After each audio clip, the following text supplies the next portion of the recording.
আজকের গল্পটা শুরু করা যাক। কয়েক বছর আগের ঘটনা। এসএসসি পরীক্ষা শেষে সব বন্ধুরা বিভিন্ন জায়গায় ঘুরতে গেল। আর্থিক সমস্যা থাকায় আমি দূরে কোথাও যেতে পারলাম না। একদিন হঠাৎ মা বলল নানা অসুস্থ, তাই নানার বাসায় যেতে হবে কিছুদিনের জন্য। নানার বাসা ছিল ময়মনসিংহের গৈরীপুর উপজেলায়। ভাবলাম ভালোই হলো, পরীক্ষার পর কোথাও ঘুরতে যাওয়া হয়নি। নানাভাই যখন অসুস্থ তখন তাকে দেখে আসা হবে, আর এই সুযোগে একটু ঘোরাঘুরিও হবে। তার 2 দিন পর আমরা চলে গেলাম ময়মনসিংহ। ওখানে আমার এক মামাতো ভাইয়ের সাথে পরিচয় হলো। আমি মনে মনে ভাবলাম, এইখানে তো কিছুই চিনি না, ছেলেটাকে নিয়ে ঘোরাঘুরি করা যাবে। যেদিন গেলাম ওই দিন সবার সাথে পরিচিত হলাম, দেখা করলাম, তাই আরো কোথাও ঘুরতে যেতে পারলাম না। বলে রাখা ভালো, আমি ঢাকাতে বড় হয়েছি, আর লেখাপড়া সহ বিভিন্ন দরকারে ঢাকাতে বেড়ে ওঠা। ওইখানে আমার তেমন যাওয়া আসা হয়নি। কয়েক বছর পর এখানে আসলাম, তাই বলতে গেলে আমি কিছুই চিনি না। মামাতো ভাইকে সঙ্গী হিসাবে পেয়ে তাই একটু খুশিই হলাম। পরের দিন শুক্রবার সকালে মায়ের সাথে কিছু আত্মীয় স্বজনদের বাসায় গেলাম, দেখা করলাম, পরিচিত হলাম। তারপর দুপুরে আমি আর আমার মামাতো ভাই একসাথে জুমার নামাজ আদায় করলাম। নামাজ শেষে তাকে বললাম আমি একটু হাঁটাহাঁটি করতে চাই। সে বলল পাশে গৌরীপুর সরকারি কলেজ, ওইখানে যাওয়া যায়। আমিও বললাম চলো যাই। হাঁটতে হাঁটতে কলেজের সামনে গেলাম। গিয়ে দেখলাম শুক্রবার, তাই কলেজ বন্ধ, তবে অনেক গাছগাছালি থাকায় পরিবেশ অনেক সুন্দর আর মৃদু একটা বাতাস বইছে। সে বলল এই কলেজে নাকি একসময় জমিদার বাড়ি ছিল। তখন আমরা মজা করতে করতে একটা গাছের সাহায্যে দেয়াল টপকে ভিতরে গেলাম। আসলে ভিতরে অনেক সুন্দর পরিবেশ, খোলামেলা জায়গা, গাছপালা এবং পুরাতন ভবন দিয়ে কলেজটা সুসজ্জিত। সামনে যেতে যেতে আমি দেখতে লাগলাম আশেপাশে। হঠাৎ একটা বোতলের সাথে পা লেগে হোঁচট খেলাম এবং দেখলাম বোতলটা অর্ধেকের বেশি মাটিতে পুঁতে রাখা। বোতলটা দেখতেও আজব আর অদ্ভুত। আমি মজা করে মামাতো ভাইকে বললাম পুরাতন জমিদার বাড়িতে মনে হয় গুপ্তধন খুঁজে পাওয়া গেছে। তারপর মজা করে বোতলটা তোলার চেষ্টা করলাম, কিন্তু ব্যর্থ হলাম। মামাতো ভাই ঠাট্টা করে বলল, এটা উঠানো তোমার কাজ না, বাদ দাও। এখন ব্যাপারটা সম্মানের, জেদ করলাম এটা আমি উঠিয়ে দেখাবই। তখন পাশে থেকে একটা গাছের একটা টুকরো ডাল ভেঙে নিয়ে বোতলের আশেপাশে একটু খোদাই করলাম এবং কৌশলে বোতলটা তুলে আনলাম।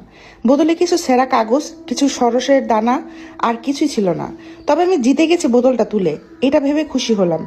মামাতো ভাইকে বললাম দেখেছো, কিছুই আমার কাছে অসম্ভব নয়। আমরা তখন বোতলটা পাশে ছুঁড়ে ফেলে দিলাম। তখন বাসা থেকে কল আসলো, আমরা বাসার দিকে আসবো, তখন খেয়াল করলাম আমরা যে জায়গায় দাঁড়ানো তার দুই পাশে ছোট ছোট দুটো পুকুর। কলেজের ভিতরে এই পুকুর আমি এতক্ষণ খেয়ালই করিনি।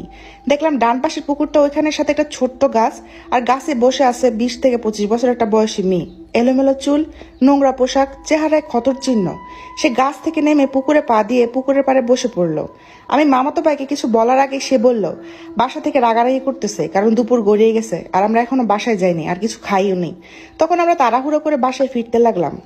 একটু পরে পিছনে ফিরে দেখলাম মেয়েটা আর নেই। আমি ভাবতে লাগলাম আমি তো এখানে কাউকে চিনি না, এটা হয়তো স্থানীয় কোনো পাগল হবে, এখানেই হয়তো থাকে, আশেপাশে কোথাও।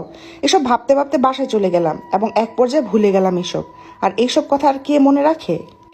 আমার নানার বাড়িতে 3টা ঘর, সব ঘরের মধ্যে বেড়া দেওয়া, অর্থাৎ সব ঘরে 2টা করে রুম করা। রাত হলে এবার শোয়ার পালা। পাশাপাশি 2টা ঘরে যে 4টা রুম ছিল, ওইটার একটা রুমে নানা নানি, আরেক রুমে মামা মামি, অন্য 2 রুমে একটা মা এবং খালা, অন্য রুমে মামাতো ভাই, খালাতো ছোট বোন ঘুমাবে। এই সিদ্ধান্ত হলো। দ্বিতীয় যে ঘর ছিল একটু দূরেই, ওইটার এক রুমে আমি আর আমার মামাতো ভাই ঘুমাবো এবং পাশের রুমটা ফাঁকা থাকবে। রাত প্রায় 11টার উপরে বাজে। ফোনটা রেখে ঘুমানোর চেষ্টা করলাম। গ্রামের মানুষজন অনেক আগে শুয়ে পড়েছে, তাই গ্রামের রাত 11টা মানে অনেক রাত। আমি ঘুমানোর চেষ্টা করছিলাম, কিন্তু নতুন জায়গায় নতুন বিছানা, আর বিছানাতে একটু শক্ত হওয়ায় আমার ঘুম আসছিল না। তাই ফোনটা আবার একটু হাতে নিলাম, সময়টা লক্ষ্য করলাম। ঘড়িতে সময় 12টা বেজে 9 মিনিট। হঠাৎ মনে হলো বাইরে কেউ ঘুঙুর পায়ে হাঁটছে। আমি ভালো করে খেয়াল করে শোনার চেষ্টা করলাম, অথবা আমি স্পষ্ট বুঝতে পারলাম এটা ঘুঙুরেরই শব্দ। মামাতো ভাইকে দেখলাম গভীর ঘুমে অচেতন। আমার কিছুটা ভয় হতে লাগলো, তাই আমি ব্যাপারটা নিজের মনের ভুল বলে এড়িয়ে যাওয়ার জন্য কানে হেডফোন লাগিয়ে শুয়ে পড়লাম। কখন ঘুমিয়ে গেছি বলতে পারবো না। সকালে যখন উঠলাম তখন সবকিছু স্বাভাবিক ছিল।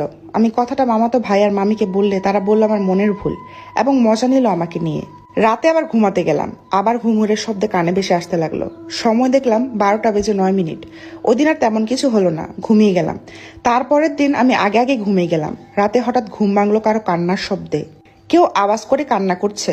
আমি ফোন হাতে নিলাম। ফোনের স্ক্রিনের সময় 12টা বেজে 9 মিনিট। হঠাৎ বিকট একটা আওয়াজ হলো। মনে হলো ঘরের উপরে কোনো গাছ ভেঙে পড়লো। আমি অনেক ভয় পেয়ে গেলাম, আর থাকতে পারলাম না। মামাতো ভাইকে ডাকলাম। সে উঠে সব শুনে আবার মজা নিল। ঘরের উপরে খোলা আকাশ ছাড়া কিছুই নেই। তখন আর কোনো শব্দ পেলাম না। পরের দিন আমি আর আমার মামাতো ভাই গেলাম ঘুরতে। যাওয়ার সময় কলেজের সামনে দিয়ে গেলাম, তখন দেখলাম সে পাগলিটা দাঁড়িয়ে আছে। আমি এত খেয়াল না করে চলে গেলাম। রাত হলেই ভয়টা এখন বেড়ে যায়। আজকে রাত প্রায় 10টা বাজে। তখন হঠাৎ মনে হলো পাশের রুমে কেউ হাঁচি দিল। আবার মনে হলো ইঁদুর দৌড়াদৌড়ি করছে, কিন্তু পাশের রুম তো ফাঁকা, কিছুই নেই। একদিন রাতে আমি আর আমার মামাতো ভাই যাত্রা দেখতে গেলাম। ফিরতে রাত হলো। বাসা থেকে কল করলো, তাই যাত্রা শেষ না করে চলে আসলাম।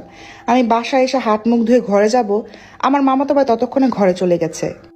হঠাৎ করে আবারও ঘুঙুরের শব্দ কানে এলো। আমি ঘড়ি দেখলাম, ঠিক 12টা বেজে 9 মিনিট। পিছনে ঘুরে দেখলাম সে কলেজের পাগল মেয়েটা ঘুঙুর পায়ে এগিয়ে আসছে। আমি ভয় পেয়ে গেলাম অনেক, আর ঘরের দিকে দৌড় দিলাম। সে পিছন থেকে আমার হাত টেনে ধরলো এবং বলল, কোথায় পালাবি? বোতলটা খুলে ফেলে আসার কাজটা ঠিক করিসনি। আমি ততক্ষণে চিৎকার করে অজ্ঞান হয়ে গেছি। তারপর আমার আর কিছু মনে নেই। যখন চোখ খুললাম তখনও সকাল হয়নি। আমার পাশে আমার মামা মামি, মা, খালা সবাই ছিল। আমার চিৎকার শুনে মামাতো ভাই বের হয় এবং দেখে আমি পড়ে আছি, তাই সবাইকে ডাকে। আমি হাতের যন্ত্রণা অনুভব করলাম, দেখলাম হাতের একটা অংশ পুড়ে যাওয়ার মতো ক্ষত হয়েছে। তখন আমি সবাইকে সবকিছু বললাম এবং বোতলের কথাটা বললাম। আমার নানা বলল বোতলটা খুলে ফেলা ঠিক হয়নি। নানা আবার অনেক কিছু জানতো এইসব ব্যাপারে। উনি বললেন ব্যাপারটা দেখবেন। তার 2 দিন পর আমরা ঢাকায় ফিরে আসি। এর মধ্যে আমার গলায় একটা তাবিজ সহ কিছু পানি পড়া দেওয়া হয়। এখন সবকিছু স্বাভাবিক এবং ঠিক থাকলেও মাঝে মাঝে রাত 12টা বেজে 9 মিনিটে কারো কান্নার আওয়াজ, কারো হাসির আওয়াজ অথবা সেই ঘুঙুরের আওয়াজ সহ বিভিন্ন শব্দ কানে আসে। জানি না কবে সব ঝামেলা থেকে মুক্তি পাবো, তবে আমার আর কোনো